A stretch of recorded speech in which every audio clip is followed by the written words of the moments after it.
Bonjour à tous, bienvenue dans cette nouvelle vidéo dans laquelle je vais faire l'ouverture de boîte d'un jeu de société de pêche à la mouche qui s'appelle Freshwater Fly.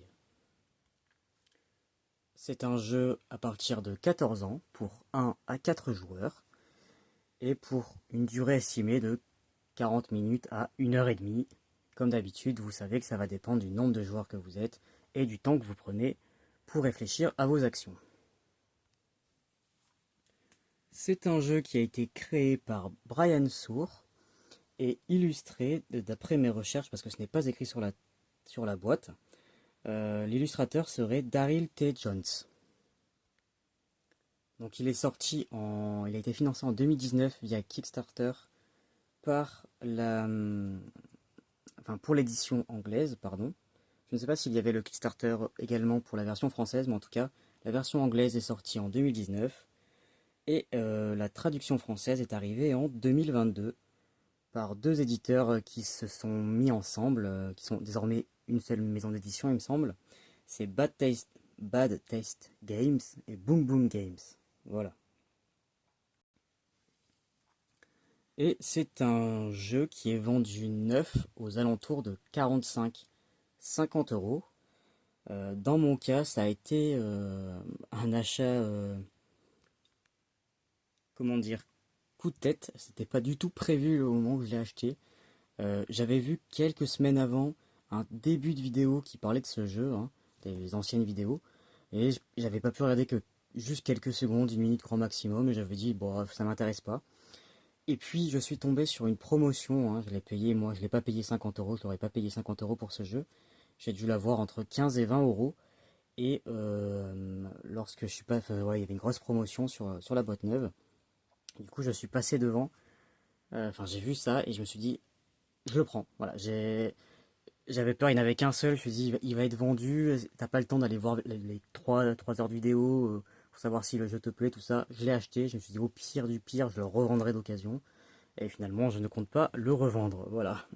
Donc pour ceux qui vivent en France et Belgique, si vous voulez l'acheter d'occasion, ça se trouve normalement grand max 20 euros, hein. Vous pouvez le trouver pour 15-20 euros, je pense, assez facilement, on va dire.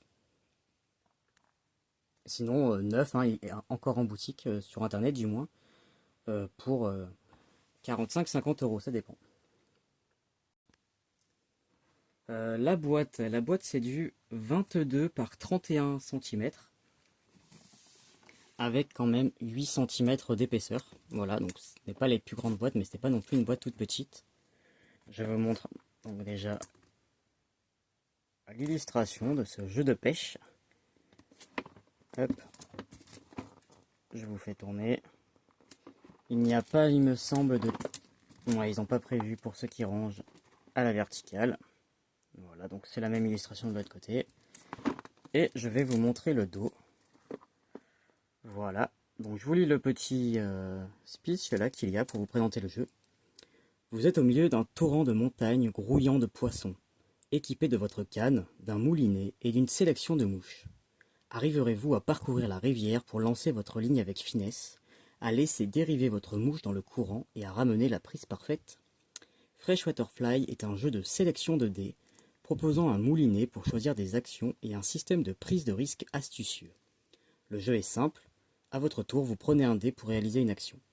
Mais pour gagner, il faudra optimiser vos actions et faire preuve de stratégie, utiliser les actions bonus au bon moment et réaliser les meilleures combinaisons.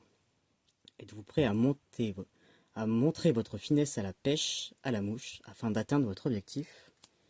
Alors là, c'est expliqué, pour ceux qui ne connaissent pas les jeux, on ne comprend pas vraiment, mais en gros, pour gagner, hein, il faut faire le plus de points possible. Vous allez faire différentes actions, vous allez pêcher des poissons tout au long de la partie qui vont vous rapporter plus ou moins de points. Vous aurez des objectifs qui vont vous rapporter des points et c'est à la fin le cumul de tous ces points qui va définir lequel des joueurs va gagner. Ici, on voit un petit encart qui fait bien plaisir à tous ceux comme moi qui jouent tout seul. Joueur solo, point d'interrogation, il est écrit: embarquez dans une aventure pour un joueur qui vous fera voyager dans la nature, gagner de l'expérience, explorer de nouveaux sites, débloquer de nouvelles capacités et devenez un véritable pêcheur expert. Oui, parce qu'il y a toute une campagne, entre guillemets, de 7 parties à faire uniquement pour le solo. Il y a le plateau que je vais vous montrer tout à l'heure qui a un côté qui est uniquement réservé pour le joueur solo.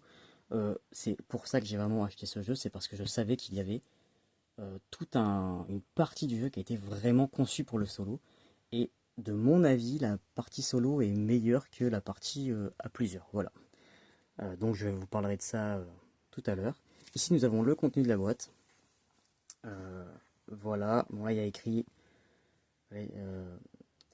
les références Kickstarter, Impact Maître Pêcheur et le jeton joueur silencieux édition Kickstarter. C'est uniquement pour ceux qui ont participé au financement, hein. Les autres ce n'est pas inclus dans la boîte. Et vous avez ici le nombre de cartes, les jetons, tout ça.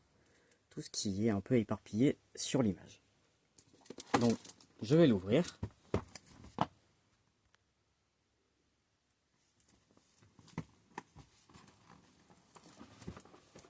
Hop.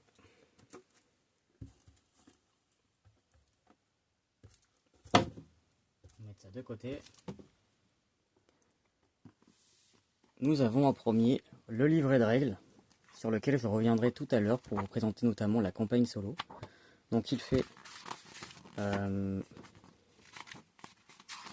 27, ouais, 30 pages grosso modo, à savoir que déjà tout ça là, c'est pour le solo, c'est pour la campagne, c'est en double, ils ont prévu en double pour faire des photocopies, et c'est très aéré. J'en parlerai mieux plus en détail tout à l'heure. Nous avons un grand plateau, alors lui je vais le déballer, et je vais vous le mettre en place, pour que vous puissiez bien voir.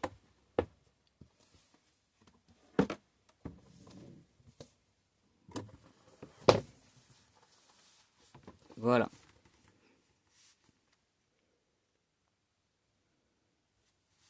Alors c'est un plateau qui peut prendre de la place, surtout si vous êtes 4 joueurs à jouer autour. J'ai noté les dimensions, c'est du 42 cm en hauteur et 59 en largeur. Voilà.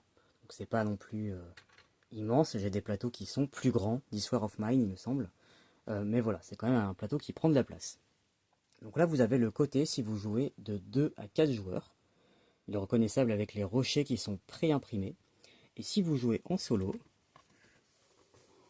eh bien ce qui va changer, c'est que les rochers ne sont pas imprimés sur la carte. Ils seront sur des cartes que vous allez poser, hein, comme pour le multijoueur. C'est juste que le fond, il n'y en a pas. Et vous avez en haut les dessins qui changent un peu parce que là, c'est le joueur fictif, le pêcheur silencieux, comme il l'appelle, qui va jouer contre vous et lui, il va se gérer uniquement avec la piste là-haut. C'est très simple à gérer. Je vous parlerai beaucoup plus en détail du mode solo lors de la partie, là où les parties d'ailleurs, que je vais vous présenter plus tard. Donc voilà, un grand plateau solide qui se plie, un plateau monté, comme je les aime. Je vous remets la boîte. Alors là, j'ai tout remis, hein, pour vous montrer comment c'est quand c'est neuf. Vous avez plusieurs tuiles sur lesquelles il va y avoir les larves qu'on appelle. Ce sont les petits pions que je vais vous montrer tout à l'heure. Ici, vous avez les mouches qui sont recto verso avec deux couleurs différentes pour que ce soit plus simple à les retrouver. Vous n'avez pas à tout chercher. Bon, là, ils ont fait ça recto verso.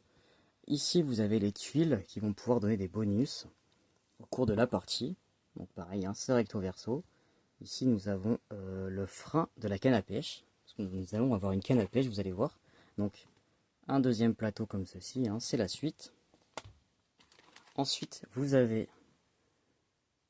un sac en tissu qui va servir au début du jeu à mettre donc, les larves qui sont symbolisées par ces pions en bois. Ce qu'on appelle les larves qui vont être au fond, qui vont être posées donc sur les tuiles que je vous ai montré là. Les tuiles vont être mises les unes à la suite des autres sur le plateau, c'est dessiné. Et sur chaque tuile, il va y avoir des pions, enfin, des larves en bois à positionner. Donc au début, on va devoir les mettre tous dans ce sachet pour pouvoir les mettre de manière aléatoire. Donc ce sachet, le paquet rempli de larves de plein de couleurs différentes. Vous avez le gros jeton en bois également, qui lui va symboliser l'endroit où vous jetez votre canne à pêche, où vous jetez votre mouche, hop, pour dire je viens pêcher ici, vous le posez. lorsqu'on va dériver, hop, vous le déplacez. Il sert simplement à ça. Donc il est énorme et c'est bien, c'est pas un petit jeton qu'on galère à attraper, c'est bien qu'ils aient fait ça. Ensuite, dans la boîte, vous avez plusieurs paquets de cartes. 3, donc un petit sachet qui s'est refermé avec les cartes qui vont nous permettre de savoir si on a pêché un poisson. Donc là, ce sont les cartes d'aide de jeu, hein, toujours très utiles. Ici, vous avez hop, des cartes à mélanger. Alors moi, je n'utilise pas ça. J'expliquerai dans ma partie, mais moi, je prends des pions à tirer aléatoirement à la place. Et en fait, à chaque fois que vous pêchez, vous êtes censé tourner les cartes. Hop, là, ça veut dire que vous avez raté. Hop, et là, ça veut dire que vous avez réussi à pêcher, sachant qu'il n'y a qu'un seul poisson sur les 4. Mais c'est très pénible de devoir mélanger à chaque fois seulement 4 cartes, hein, sans retenir, piocher une, etc. En solo, en tout cas, c'est pas pratique. Donc moi, j'utilise des jetons à la place. Donc vous avez ces cartes-là. Vous avez ensuite les fameuses cartes rochers. Hop. Donc qui ont ce dos-là. Hop. Est-ce que c'est par ça avec l'extension, celle-ci? Ah, ça doit être ça. Je ne sais plus. Bref, elles ont un dos rocher parce qu'elles vont se positionner en multijoueur là où vous avez vu les rochers. Et en solo, ça va être mis de manière... ça va dépendre de là où vous pêchez, dans la campagne. Et donc de l'autre côté, c'est en fait sont des objectifs ou des bonus de fin de partie. Voilà, là par exemple, en fin de partie, si vous avez pêché une truite arc-en-ciel et que vous avez récupéré cette carte-là, et ben vous gagnerez un point supplémentaire. Si vous avez une truite fardée, c'est pareil, plus 1. Là, ça permet de modifier un peu les règles du jeu. Donc voilà, ce sont des bonus, hein, en principe, des avantages. Donc un paquet de cartes comme ça. Et ensuite, un gros paquet de cartes avec tous les poissons. Donc toutes les cartes font la même taille, ce qui est toujours une bonne chose, ça. Ça évite d'avoir plusieurs protections de cartes à acheter, hein. Donc voilà, là vous avez les différents poissons qui rapportent tous des points différents. Donc vous avez les poissons verts, ce sont les plus faciles à pêcher. Vous avez ensuite les poissons qui ont la barre là, gris, noir, qui sont intermédiaires. Et vous avez les ultimes, les plus intéressants, qui sont en doré. Ce sont ceux que tous les pêcheurs recherchent, voilà.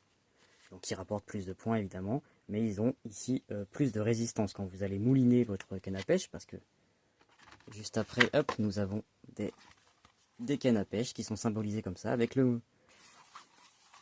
ici pour mouliner. Et bien là, celles-ci, elles vont vous mettre des bâtons dans les roues parce qu'elles vont résister de 3, donc ça va être plus difficile. Là où il y en a certaines, vous voyez par exemple celui-ci, il a 0, donc lui il va être très simple à sortir. Voilà, vous avez plein de cartes. Le total de cartes, il y en a en tout 72 et c'est le format 57 par 87 mm qui est recommandé en tout cas si vous voulez les plastifier, les protéger. Donc maintenant que j'ai bien mis du bazar sur ma table, ouais je le rangerai après, il reste le paquet de dés, voilà. Là on va à chaque fois lancer beaucoup de dés, il me semble qu'en solo c'est uniquement 5, et après ça va dépendre du nombre de joueurs que vous êtes. Et ensuite vous avez, pour 4 joueurs, 4 cannes à pêche différentes. Donc comme je l'ai expliqué ici, là c'est le moulinet. Lorsque vous allez pêcher, vous allez récupérer une larve en bois que vous allez poser ici, avec votre poisson. S'il est vert, vous le mettez ici, s'il est noir là, s'il est doré ici.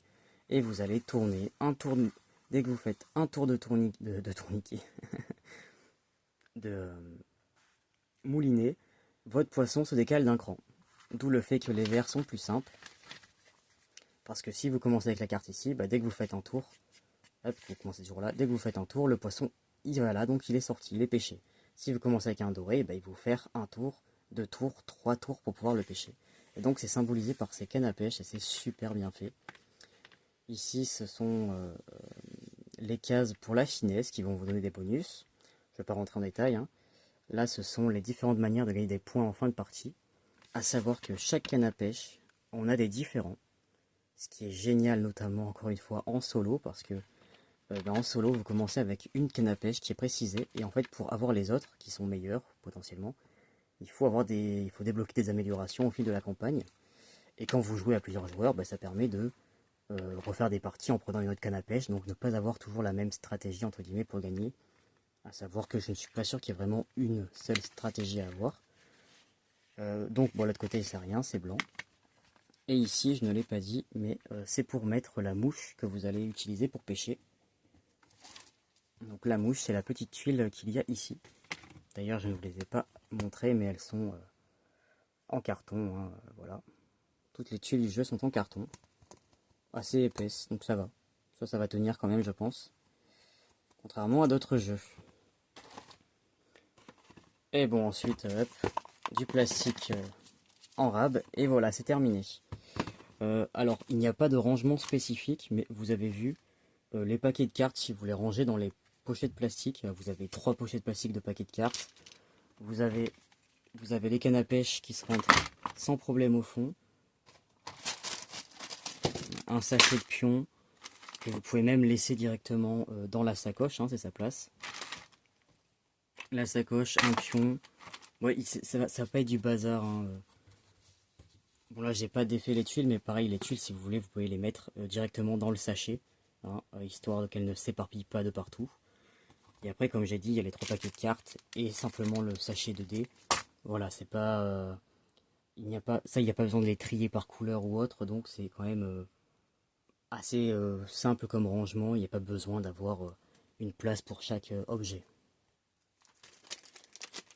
Hop, donc maintenant que ça c'est remis, voilà, j'ai vraiment mal rangé, mais vous l'avez vu tout à l'heure, ça rentrait sans problème. Hop, sachant que ça, vous avez vu, une fois que vous l'enlevez, moi je vous l'ai remis hein, pour vous montrer, mais si vous êtes comme moi, que vous aimez bien garder les cartons, pour pouvoir ranger potentiellement si vous le revendez, ou voilà, comme ça, par collection on va dire, et bien vous avez vu, vous mettez ça au fond de la boîte, le carton ne vous soulèvera pas le matériel, quoi, ça rentrera sans problème. Et ensuite il y a le plateau et le livret. Et donc justement, deuxième partie, je vais revenir sur le livret de règles. Donc déjà vous avez ici le petit texte qu'il y avait derrière la boîte que je vous ai lu tout à l'heure. Vous avez le sommaire. Je peux vous le lire. Freshwater Fly est un jeu de sélection de dés qui se joue en plusieurs manches. À chaque tour, vous choisirez un dé de la réserve pour réaliser une action ferrée. Ferrer, lancer ou améliorer votre finesse. Des dés de forte valeur vous donneront des actions plus intéressantes, mais des dés de faible valeur peuvent vous donner des tours supplémentaires. Alors ça a une importance lorsque vous jouez à plusieurs joueurs, parce que c'est celui qui a le nombre de dés le plus petit, enfin les valeurs de dés les plus petits, qui va jouer en premier au tour d'après. En solo, ça n'a pas d'importance, vous pouvez récupérer que des gros dés, on s'en fiche. Quand tous les dés ont été choisis, la rivière change, on relance les dés, et le joueur ayant le plus petit total de dés au tour précédent commence la nouvelle manche. Le jeu s'arrête quand un joueur attrape son 7e poisson. On attribue alors les points des objectifs et on désigne le vainqueur. Lorsque vous êtes en solo, la partie s'arrête lorsque le pêcheur silencieux, donc celui qui joue avec le plateau là-haut, a pêché son 7e poisson. Donc ça peut être plus long qu'une partie multijoueur. Voilà, donc là vous avez le contenu de la boîte qui est résumé. Et ensuite, voilà, la mise en place. Tout est très clair, c'est aéré. La mise en place, il y a des illustrations. La notice est solide aussi, là, c'est pas plastifié, je ne sais pas comment on dit, mais on sent que c'est solide. Plus que d'autres règles que j'ai eues dans les mains. Donc le déroulement, hop, on vous explique. Là, c'est ce que je vous disais, vous mettez le pion en bois pour dire que vous pêchez ici. Si jamais vous récupérez votre poisson, vous récupérez la carte et hop, votre action de pêcher est terminée. Si jamais vous le ratez, vous pouvez dériver. Donc, vous dérivez soit ici, soit ici, soit ici. Si vous n'avez pas réussi, vous pouvez dériver en fait jusqu'à 2 fois. Ouais, c'est ça, pour faire 3 coups. Mais voilà, pour pouvoir pêcher, il faut que vous ayez les larves en dessous de la bonne couleur. Ça, ce sont les règles du jeu que je n'avais pas détaillées ici. Donc voilà, tout ça pour dire que le manuel est très bien expliqué, illustré, aéré, hein, voilà. Et je vais assez rapidement venir, alors là il y a deux extensions, extensions entre guillemets, hein, c'est ce qu'ils ont mis directement dans la boîte, voilà. Règle de l'extension mouche sèche, ça rajoute simplement deux tuiles qui sont ici. Et le règle du pack compétences supérieures, ça rapporte 4 cartes compétences en plus, voilà. Donc peut-être que ça a été débloqué pendant le Kickstarter, je ne sais pas. Et ensuite, voilà, à partir de la page 18, donc de la page 18 à la page 30, hein, je crois qu'il y avait à peu près, c'est uniquement pour le mode solo. Si ça, c'est pas top, je vais juste vous lire l'introduction. Mode aventure pour un joueur. Vous vous retrouvez dans une aventure de pêche à la mouche d'une semaine dans la nature. Mettez à l'épreuve votre stratégie, votre finesse et vos compétences, et augmentez votre expérience tout au long des 4 sites légendaires de pêche. Serez-vous capable de battre le pêcheur silencieux sur ces 4 lieux avant la fin de votre aventure de 7 jours? Une mouche en solo est une aventure pour un joueur qui se déroule sur 7 parties appelées journées. Chaque journée vous oppose à un pêcheur silencieux qui a des règles spéciales et gagne des points qui lui sont propres. Quand vous le battez à un site, vous allez au site suivant pour la journée suivante. Donc là, je vous explique vite fait, c'est parce qu'il y a 4 sites différents en fait, qui sont ici. Voilà. Vous avez le premier site qui a ses règles, le deuxième, le troisième et le quatrième. Et en fait, vous avez 7 parties pour réussir à gagner les 4 sites. À savoir que vous pouvez passer d'un site, enfin, quand vous êtes au premier site de pêche, pour arriver au deuxième, il faut que vous ayez battu le pêcheur silencieux dans une partie. Donc c'est ça que vous avez 7 jours. Donc si là, vous faites votre première partie que vous la perdez, ben, vous refaites une partie ici. Et c'est seulement si vous arrivez à le battre en nombre de points en fait, hein, et il est très dur à battre, que vous pouvez passer au site numéro 2. Et comme je l'ai dit, vous avez 7 parties pour réussir à gagner les 4 lieux. Donc voilà, quand vous le battez à un site, vous allez au site suivant pour la journée suivante, c'est ce que je viens de dire. Vous allez aussi accomplir les défis du guide touristique, c'est excellent, pour gagner des badges qui serviront à débloquer des capacités spéciales dans votre journal. Si vous parvenez à battre le pêcheur silencieux aux 4 sites de pêche avant la fin de la 7e journée, vous avez gagné. Donc gagné la campagne, entre guillemets. Enregistrez votre progression sur la carte aventure aux pages suivantes. Donc je vous passe les règles, hein, ça j'expliquerai lorsque je jouerai. Il y a quelques modifications par rapport au solo, au multijoueur, mais c'est pas énorme. Et donc ici vous avez les défis du guide touristique. Voilà. Donc ici, là, dès que vous allez pêcher un poisson vert, comme je vous ai montré, vous mettrez une croix, 2 croix, 3 croix, et quand vous aurez pêché tout ce nombre, toute la ligne là, tout coché, vous gagnerez, comment est-ce qu'ils appellent ça? De l'expérience, ou un point d'amélioration, je ne sais plus. Et ce point-là va pouvoir être dépensé ici pour avoir des bonus. Notamment, on peut améliorer sa canne à pêche, je ne sais plus où c'est, voilà, une nouvelle canne, pour avoir la canne numéro 3B ou 4B. Et ben voilà, il faut remplir un badge, ils appellent ça un badge. Et pareil, pour avoir plus de points de finesse dès le début de votre partie, il faut que vous mettez des badges ici, etc. Donc les badges sont valables pour toute la campagne, donc pour les 7 parties. Là pareil, suivant quel poisson vous pêchez dans une certaine quantité, vous gagnez un badge, etc. Et donc je trouve ça génial, je trouve ça bien. Il n'y a pas ça dans le parti multijoueur, hein. Bien que rien ne vous empêche, si vous jouez à plusieurs, de vous faire ce système de défi de guide touristique, hein, et de vous faire cette partie à la suite, voilà. Rien ne vous empêche. Et donc, il y a une double page il vaut mieux photocopier, hein, selon moi. Moi, je les ai photocopiés. Vous avez un appendice, alors là, c'est très bien aussi, c'est pour expliquer les tuiles, notamment là, les tuiles d'impulsion. Elles ont toutes un petit numéro, voilà, 4B par exemple. Et ben, si vous n'arrivez pas à comprendre ce que le dessin veut dire, parce qu'il n'y a rien qui est écrit, moi j'ai toujours, ça m'énerve un peu quand ils n'écrivent pas ce que ça veut dire, eh bien vous allez voir 4B, et hop, il vous explique, mouliné avec une valeur de D de 4, voilà, tout simplement. Donc ça c'est très bien fait. Ici pareil, ils expliquent les objectifs personnels. Ce sont les objectifs qu'il y a sur les cannes à pêche. Je ne l'ai pas dit, mais là, hop, ici là, en bas, ce sont les objectifs communs à tout le monde, qui rapportent des points en fin de partie. Et donc oui, je disais que ici, donc ça, c'est la partie à imprimer à photocopier pour le joueur qui veut jouer en solo. Mais si jamais vous aviez prévu de d'écrire dans la notice, hein, il y en a qui n'ont pas de problème à faire ça, eh bien ils ont été gentils, ils vous l'ont imprimé en plusieurs exemplaires. Vous avez de quoi faire 3 campagnes différentes directement sur le livret de règles. Voilà, c'est pas que ce ne sont pas des problèmes d'impression, hein, c'est qu'ils les ont fait en 3 fois pour que vous puissiez faire 3 campagnes. Pour ceux qui n'auraient pas de photocopieuse par exemple. Donc voilà, 30 pages de livret de règles, mais la moitié quasiment est destinée au solo. Donc ça c'est génial. C'est pas un mode solo qui a été rajouté à la va-vite pour faire plaisir à quelques joueurs. Donc ça c'est toujours top. Je pense que j'ai tout dit pour ce jeu. Freshwater Fly. Donc prochainement, je mettrai une partie, et ce sera certainement une campagne, donc une première partie, pour la campagne solo, pour essayer de battre le pêcheur silencieux.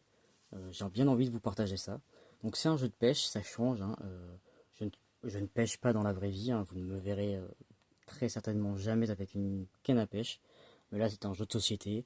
Euh, on ne pêche pas de vrais poissons, on n'est pas sous la pluie, on n'est pas dans le froid ou dans la chaleur, on est sur une table. Et je trouve que ce qui me plaît dans ce jeu en fait, c'est le fait que la campagne solo déjà, rien que ça, et le fait que le thème du jeu est vraiment prenant de partout, hein. Vous avez ces plateaux de canne à pêche, on tourne le moulinet, on lance notre mouche up dans l'eau, on dérive. Il y a toute une évolution, les poissons qui changent, les larves au fond de la rivière qui vont changer au fil de la partie aussi. Enfin, pour certaines personnes qui pêchent à la mouche, ils ont dit que c'est très bien réalisé, c'est très bien retranscrit et c'est ce que je pense aussi. Donc moi c'est ça qui me plaît dans les jeux, c'est quand vraiment je suis pas juste en train de calculer des points et de dire oh j'ai gagné, j'ai déplacé 3 jetons. Non, je veux pêcher des poissons, je veux pas pêcher des pions de couleur. Ah, ça m'intéresse pas. Et du coup là c'est pour moi, hein, c'est mon avis personnel, c'est très bien retranscrit. Et c'est ce qui fait que j'ai craqué pour ce jeu, alors qu'encore une fois ce n'était pas du tout prévu dans mes achats. Sur ce, eh bien je vais vous laisser. Je rappelle, c'est un jeu à partir de 14 ans, potentiellement un peu moins hein, si vous avez des joueurs qui sont habitués à jouer à des jeux de société. Donc de 1 à 4 joueurs avec un très bon mode solo, une campagne solo carrément.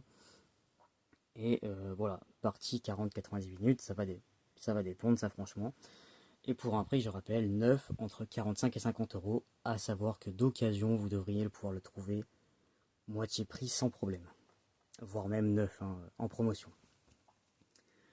Ce sera tout. Je vous souhaite une bonne matinée, une bonne journée, une bonne soirée, une bonne nuit pour tous ceux qui regardent la nuit. Et à bientôt. Salut!